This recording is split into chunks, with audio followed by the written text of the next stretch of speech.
창세기 49장 8절로 10절까지 창세기 49장 8절 다같이 시작. 유다야, 너는 내 형제의 찬송이 될지라. 내 손이 내 원수의 목을 잡을 것이요 내 아비의 아들들이 내 앞에 절하리로다. 유다는 사자 새끼로다. 내 아들아, 너는 움킨 것을 찢고 올라갔도다. 너희의 엎드리고 웅크림이 수사자 같고 암사자 같으니 누가 그를 범할 수 있으랴. 홀이 유다를 떠나지 아니하며 치리자의 지팡이가 그 발 사이에서 떠나지 아니하시기를. 실로가 오시기까지 미치리니 그에게 모든 백성이 복종하리로다. 그의 나귀를 포도나무에 매며 그 암나귀 새끼를 아름다운 포도나무에 맬 것이며 또 그 옷을 포도주에 빨며 그 복장을 포도즙에 빨리로다. 그의 눈은 포도주로 인하여 붉겠고 그 이는 우유로 인하여 희리로다. 아멘. 거기까지. 오늘 설교 제목은 하나님의 마음을 아십니까? 입니다. 사람들이 종교를 생각할 때 평범 이상의 무엇인가를 기대합니다. 거룩하고 깨끗하고 순결한 것을 종교를 통하여 얻으려고 하는 것입니다. 또 사람은 도덕과 윤리라는 것을 만들어서 생활과 행동 지침으로 삼습니다. 그런데 말이죠, 문제는 사람은 본질적으로 거룩하지도 도덕적이지도 못한 존재라는 것입니다. 성경은 이렇게 말합니다. 로마서 3장 10절. 의인은 없나니 하나도 없도다. 사람들이 말하는 의라는 것은 자기 신념이거나 또는 자기 철학입니다. 성경에는 사람의 상식으로는 잘 이해되지 않는, 수용되지 않는 사건들이 많이 기록되어 있죠. 우리가 성경이 거룩한 하나님의 말씀인데 낯뜨거운 사건들, 일반 상식으로 잘 이해되지 않는 사건들이 많이 포함되어 있다는 것이 참 이상하지 않습니까? 예를 들어 보면 야곱의 큰아들 르우벤이 자기 아버지의 첩 실바를 강간하는 이야기가 성경에 있습니다. 또 유다는 자신의 며느리와 동침하여 아이를 낳습니다. 물론 유다가 자신의 며느리인지 모르고 그랬다고 합니다. 하지만 어떻게 자기 며느리와 동침하는 사건이 성경에 기록되어 있습니까? 요시야 왕의 큰아들 여호야김은 자기 동생 요아스가 왕이 된 것에 불만을 가지고 자신이 그 왕권을 탈취하려고 그 왕권을 잡기 위해서 자기 동생이 애굽으로 잡혀가도록 유도합니다. 이 형제들끼리 서로 권력을 다툼하고 서로 죽이는 사건들이 성경에는 고스란히 적혀 있습니다. 심지어 다윗 왕의 아들 압살롬은 자기 아버지의 왕권을 자기가 뺏기 위해서 반란을 일으키고 아버지를 죽이려고 합니다. 자, 이런 사건들은 우리 인류 역사에 있어서 끊임없이 반복되는 일입니다. 권력을 잡기 위해서 형제도 부모도 없습니다. 자신의 부귀영화를 위해서 가난한 사람의 마지막 먹을 것까지도 속여 훔쳐갑니다. 성경은 인간의 바닥을 보여줍니다. 사람이 타락할 수 있는 극치를 드러내 보이는 책이 성경이죠. 이런 것이 사람의 역사입니다. 사람들은 무슨 하나님의 말씀에 저런 저질스러운 이야기들이 있어라고 말하지만 그런 사건들이 고스란히 성경에 남아있는 것입니다. 우리는 왜 하나님께서는 이런 부끄러운 이야기들을 성경에 남겨 보관하셨을까라고 깊은 묵상과 생각을 해봐야 됩니다. 여기에 대해서 에베소서 2장 3절은 이렇게 설명합니다.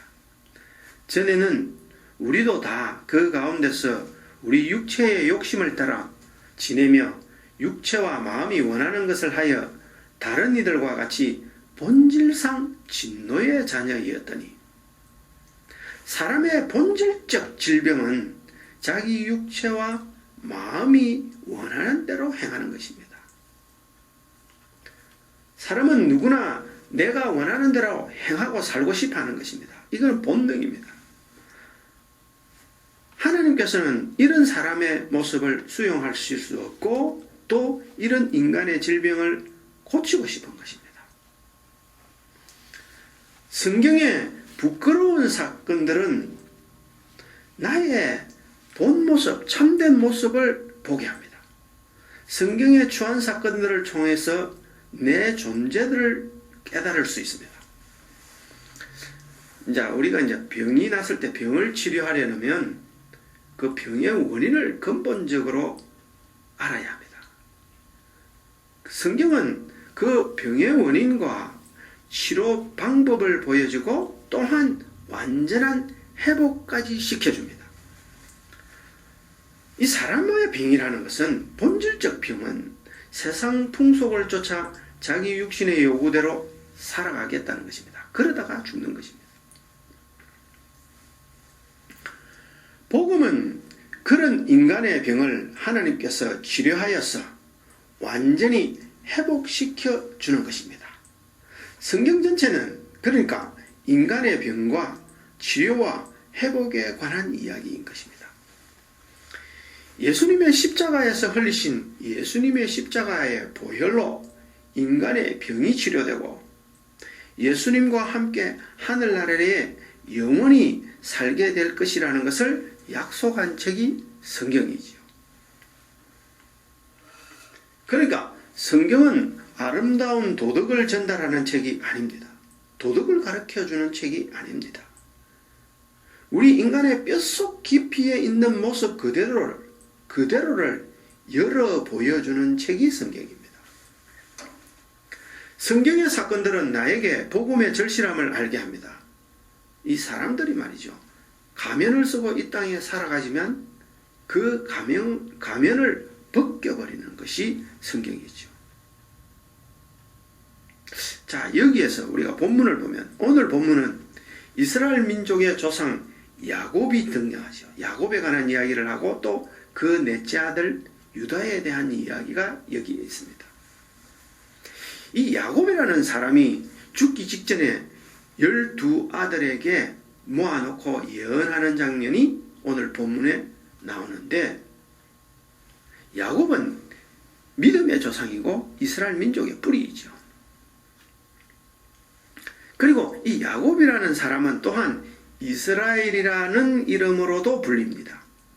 이스라엘이라는 이름은 야곱이 인생의 많은 험한 과정을 겪고 난 후에 오직 하나님만 의지할 것이라고 할 때에 얻은 이름이 이스라엘이죠.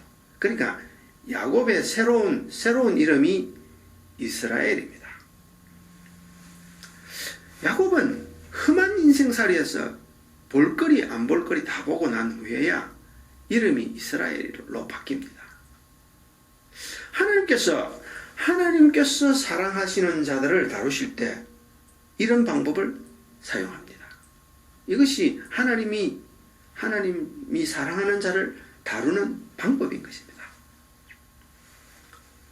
딸이 강간당하고 자기 아들이 자신의 첩을 강간하고 형제들끼리 다투고 거기에다가 자신이 가장 사랑하는 아내를 먼저 앞세워 보내고 눈에 넣어도 아프지 않을 가장 귀하게 예쁘게 생각한 아들 요셉을 수십 년 동안 죽은 줄로만 알고 야곱은 살았습니다.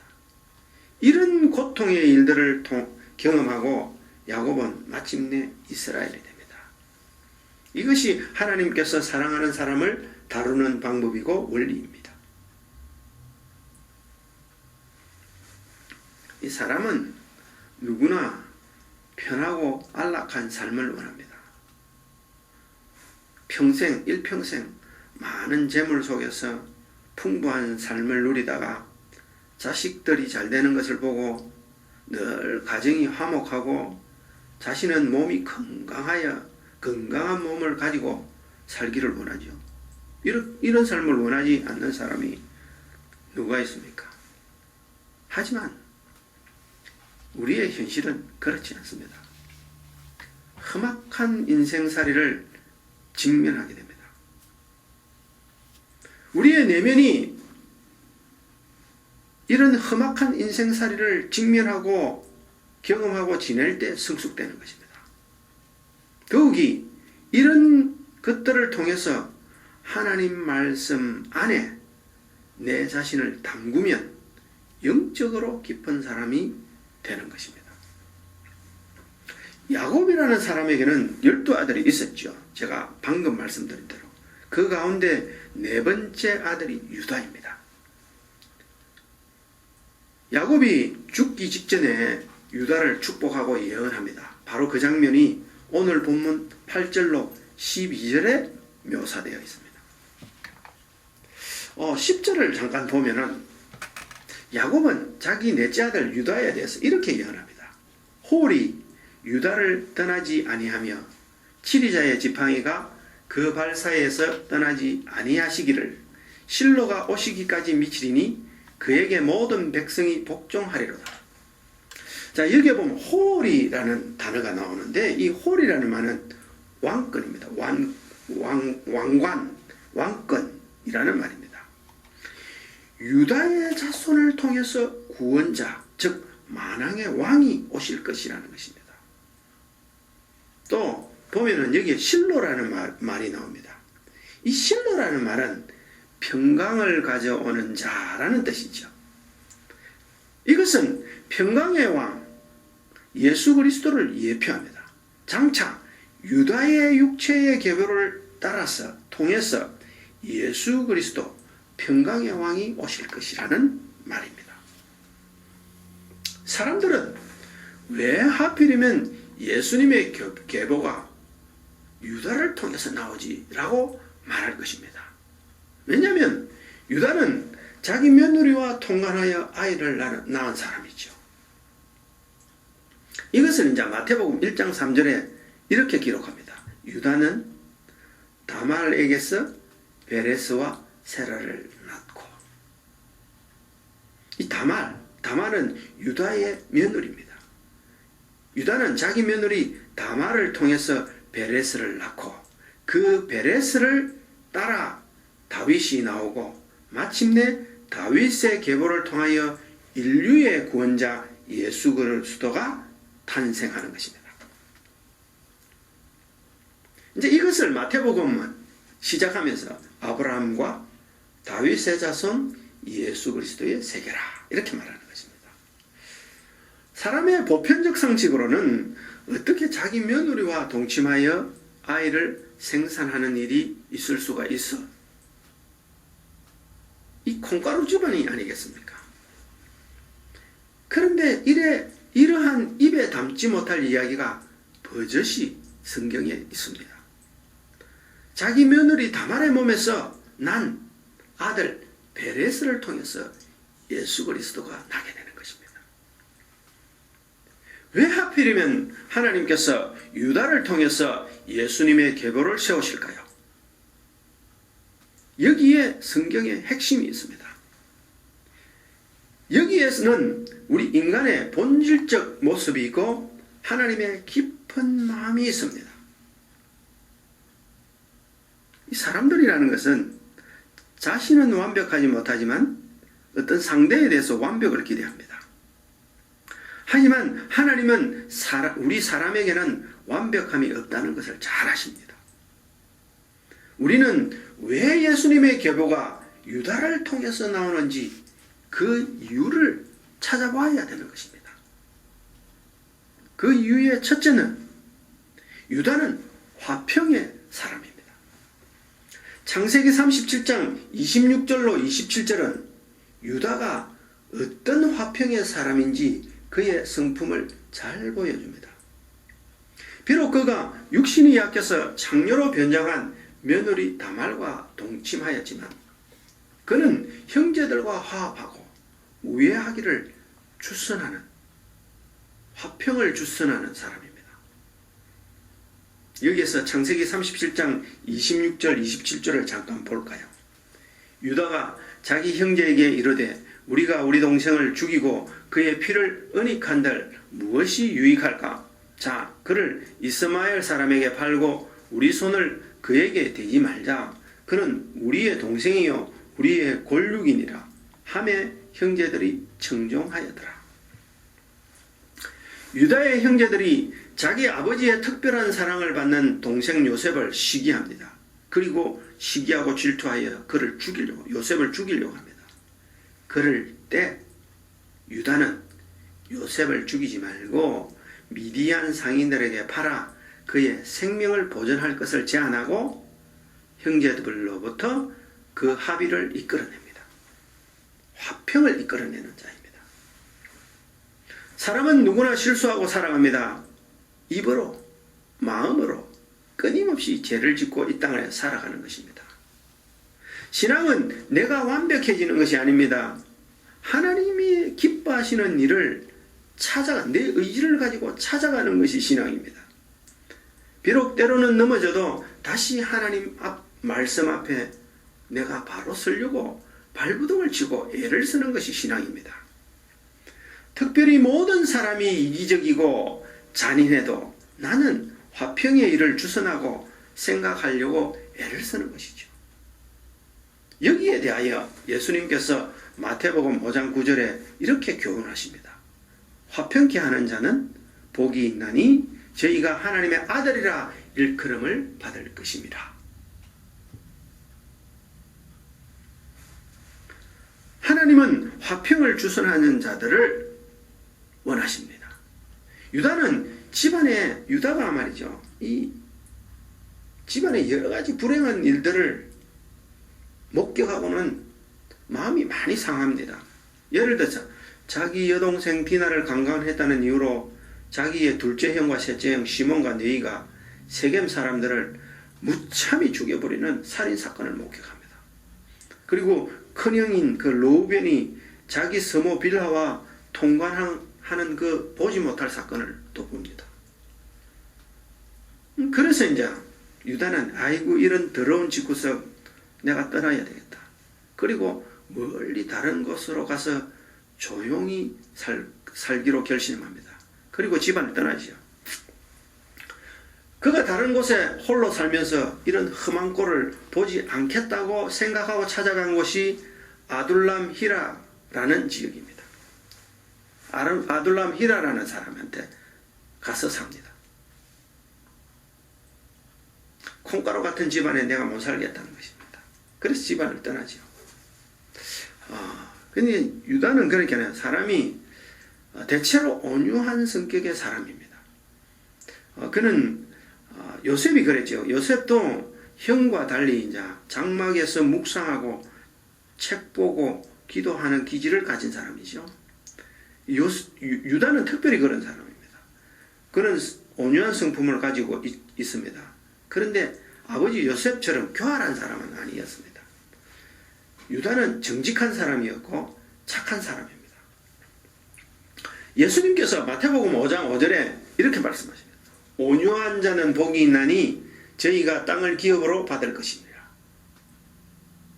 이 사람들이 말이죠. 이 온유한 자의 말하고 땅을 기업으로 받는다는 말에 오해합니다. 사람들이 땅에서 부동산을 말하는 것으로 착각합니다. 그래서 기가 솔깃합니다. 여기에서 말하는 땅은 하나님의 땅, 즉 하나님의 영원한 영토, 천국을 말합니다. 하나님은 온유한 사람에게 관심이 많습니다. 이 온유는 내 수양이나 내 도덕적인 기질에서 나오는 것이 아닙니다.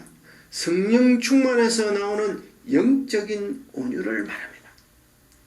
사람들이 성경 말씀을 육적으로 이해하기 때문에 땅을 기업으로 받을 것이라는 말에 기가 솔직합니다. 그래서 솔깃해지죠. 그래서 예수님도 부동산을 참 좋아하셨네 라고 오해하죠.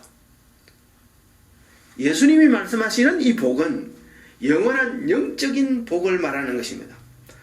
하나님께서 유다의 족보를 통해서 예수님을 주신 세 번째 이유가 있습니다. 유다는 자기 자신의 잘못을 곧바로 인정하는 사람입니다. 하나님은 회개하는 사람을 원합니다. 내 잘못을 하나님 앞에 회개하고 드러내놓는 사람을 하나님이 원하십니다. 하나님께서는 완전한 자가 이 땅에 없다는 것을 잘 알고 계십니다. 하나님이 원하시는 사람은 자기 죄를 회개하고 하나님 앞에 자기 연약을 가지고 나오는 사람입니다. 유다는 창녀로 변장한 며느리 다말과 동침한 이후에 자기의 잘못이 밝혀지자 곧바로 자기 잘못을 그 며느리 앞에 인정합니다. 그 장면이 창세기 38장 26절에 있습니다. 한번 볼까요? 유다가 그것들을 알아보고 가로되 그는 나보다 옳도다. 내가 그를 내 아들 셀라에게 주지 아니하였음이로다. 그러니까 그가 옳다. 며느리 말이 맞다. 유다는 자기 며느리가 왜 창녀로 변장하고 자기 자신에게 접근하였는지, 그리고 유혹하여 동침하였는지 알고는 자기 며느리가 자기보다 옳다고 인정하지요. 자기가 무엇을 잘못했는지 회개하고 이제는 다시금 그 잘못을 반복하지 않겠다고 결심하는 것입니다. 이 마음이 이후에 다윗이 가진 마음과 똑같은 것입니다. 사람은 다 실수하지만 그 실수를 반복하지 않으려고 애쓰는 것이 하나님의 자녀된 자의 특징이지요. 하나님의 백성은 그런 것입니다. 위대한 사람은 자기 잘못을 인정하는 사람입니다. 여러분, 요즘에는 세태가 말이죠. 모든 사람들이 자기 잘못을 숨기는 일에 바쁩니다. 그래서 부모들이 어려서부터 무엇을 잘못했을 때 잡아 떼라고 아이들을 가르칩니다.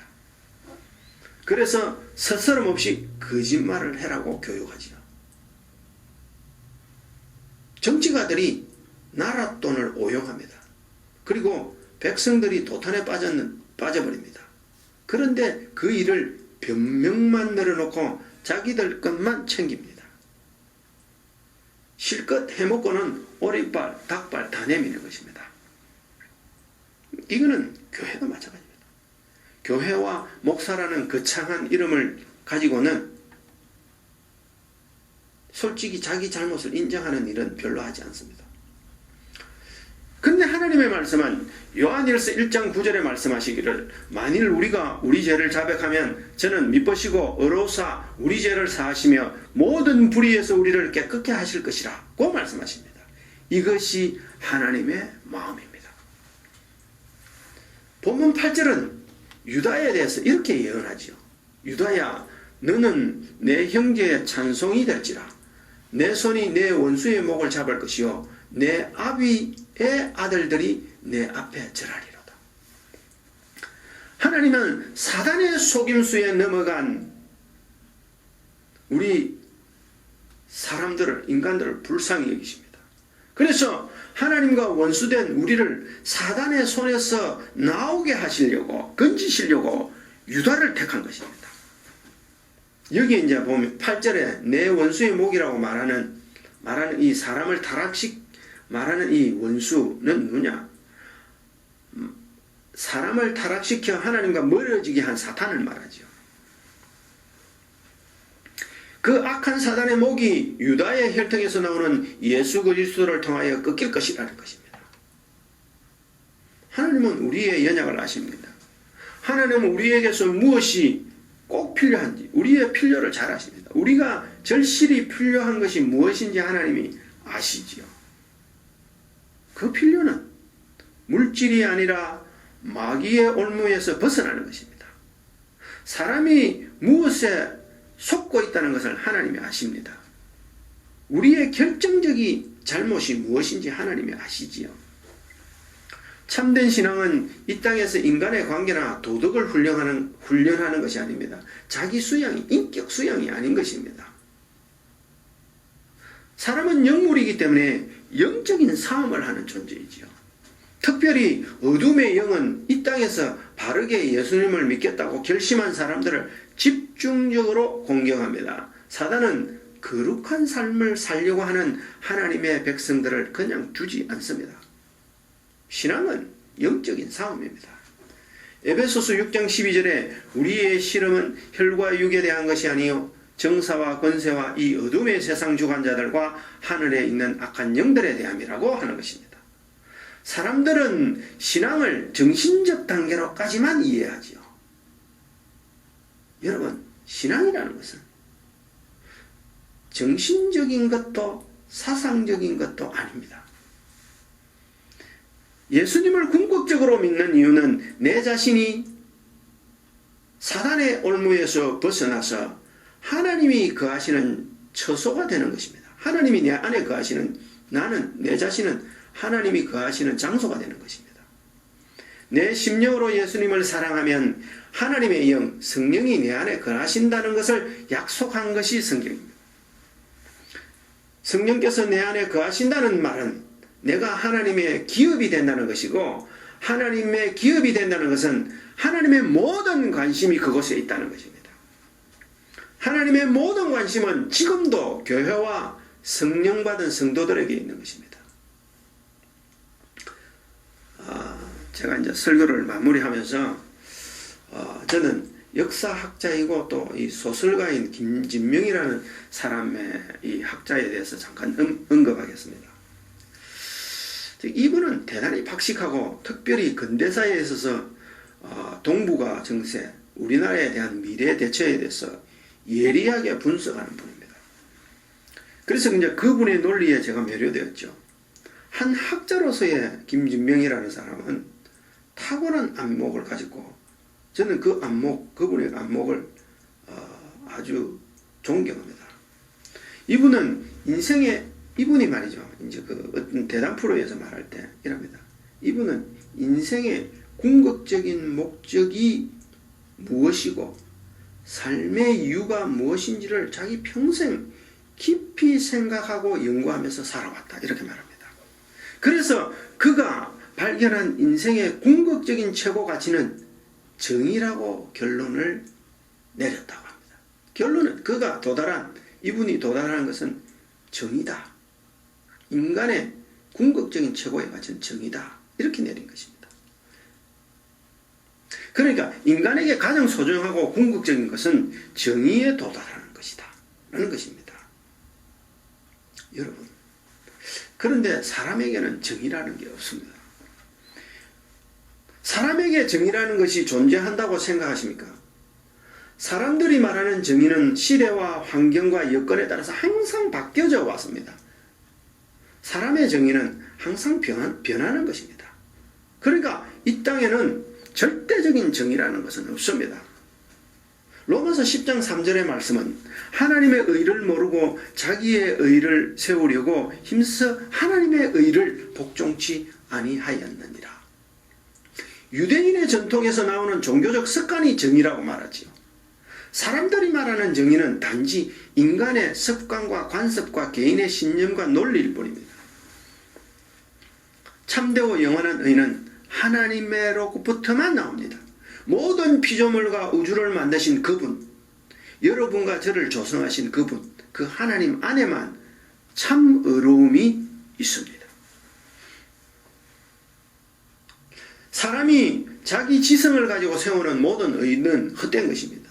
사람이 아무리 완벽한 정의를 세워도 또 다른 모순이 생겨나는 것입니다. 예를 들어서 만약에 100명의 사람이 어떤 한 가지의 사건에 관련되어 있다면 100가지의 해석이 나올 수 있는 것입니다. 모든 사람은 자기 입장에서 말하기 때문에 그렇습니다. 아무리 완전한 정의를 세워도 사람이 만든 것으로는 영혼을 살리는 정의가 될 수 없습니다. 영혼을 살리지 못합니다. 사람들이 나름대로 정의를 세워보겠다고 하는 것은 자신의 경험과 신념에서 나오는 것이죠. 하나님은 우리를 구원하시기 위해서 유다를 택하십니다. 아니, 하나님은 유다와 같은 사람을 통해서 그분이 계획하신 것을 세우시려고 작정하십니다. 오늘 본문 11절 12절은 구원의 복음이 유다를 통해서 선포되리라고 이렇게 기록하지요. 11절 그의 나귀를 포도나무에 매며 그 암나귀 새끼를 아름다운 포도나무에 맬 것이며 또 그 옷을 포도주에 빨며 그 복장을 포도즙에 빨리로다. 12절 그의 눈은 포도주로 인하여 붉겠고 그 이는 우유로 인하여 희리라. 하나님은 사람에게서 완전한 의를 요구하지 않습니다. 유다에게 형제들과 화평하려는 마음이 있는 그 유다의 마음을 본 것입니다. 비록 유다가 며느리 다말 앞에서 며느리 다말과 동침하여서 하는 실수를 저질렀지만 그는 자신의 잘못을 인정하는 사람입니다. 자기 자신에게 솔직한 사람이었습니다. 그래서 하나님 앞에서 자기 자신의 있는 모습 그대로를 하나님 앞에 내어놓습니다. 무슨 거룩한 것, 경건한 것, 거창한 것을 가지고 하나님 앞에 나간 것이 아닙니다. 유다는 하나님 앞에서 자신이 있는 모습 그대로 내어놓는 사람입니다. 하나님의 구원의 은혜는 마음이 상한 자와 내 연약함을 하나님 앞에 내어놓는 자에게 임하는 것입니다. 하나님은 우리의 연약을 아십니다. 하나님의 은혜는 결단코 교만한 자와 강팍한 자에게 임하실 수가 없습니다. 여러분, 지금 회개하고 내 연약함을 하나님 앞에 내어놓으시길 바랍니다. 그리고 지금 당장 십자가를 생각하세요. 또 예수 그리스도를 붙잡으세요.